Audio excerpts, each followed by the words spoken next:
Alors pour moi, les Jeux Pan-Am qui se déroulent maintenant à la maison à Toronto, chez nous, sur le sol canadien. Ça apporte une certaine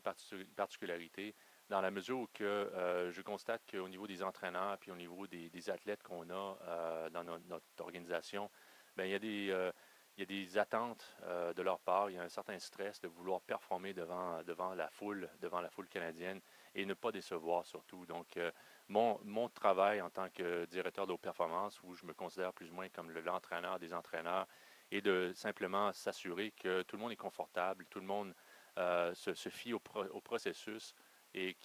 on oublie un peu plus le résultat final, mais en sachant que si on se fie au processus, on va arriver au résultat final dans ces jeux-ci.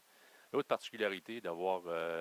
au niveau des Pan en tant que tel, que ce soit à Toronto, que ce soit à Lima au Pérou, que ce soit à Guadalajara, ça ne change rien. En fait, pour nous, les Jeux Pan c'est aussi un moment pour tester un peu tout ce qu'on doit tester avant les Jeux olympiques. Donc, les Pan étant une année avant les Jeux olympiques, met tout en place pour s'assurer que tous les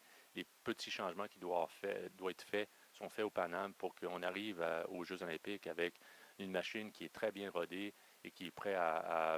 finalement à performer. Donc, les Pan ça a une double importance, surtout cette année avec les Jeux étant à la maison, euh, de pouvoir mettre en valeur nos athlètes, mettre en valeur nos entraîneurs qui ont travaillé très fort pour aller chercher des performances dans ces Jeux-ci, mais aussi c'est un volet de préparation puis d'affûtage, on va dire, de tous les mécanismes qui sont mis en place pour s'assurer qu'on arrive à Rio avec les performances escomptées.